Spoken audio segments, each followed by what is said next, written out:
আসসালামু আলাইকুম। আশা করি সবাই ভালো আছেন। এক দিক এবং এক দিক, এই দুটো শব্দ নিয়ে আজকে আমাদের আলোচনা।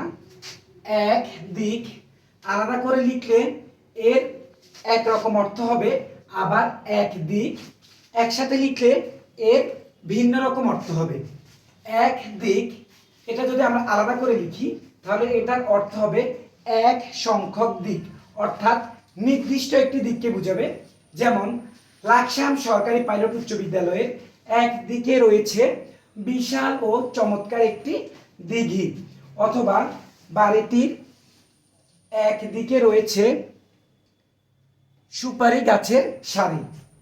আবার একদিক এই শব্দটিকে যদি আমরা একই সাথে লিখি, একদিক একই মাত্রায় লিখি, তাহলে এটার অর্থ দাঁড়াবে অনির্দিষ্ট দিক, অর্থাৎ যে দিককে নির্দিষ্ট করে বোঝানো হবে না। যেমন এক দিক থেকে দৌড় শুরু করলেই হবে, এখানে বুঝিয়েছে যে নির্দিষ্ট কোনো দিক নয়, যে কোনো একটি দিক থেকে দৌড় শুরু করে দিলেই হবে, বা আলমারিটা ঘরের একদিকে রেখে দিলেই হবে। আবার আমরা বলতে পারি বাক্সটা ঘরে একদিকে রেখে দাও।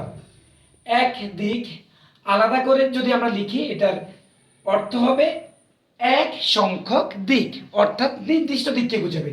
আর এক দিক একই মাত্রায় লিখলে, একই সাথে লিখলে বোঝাবে অনির্দিষ্ট একটি দিককে।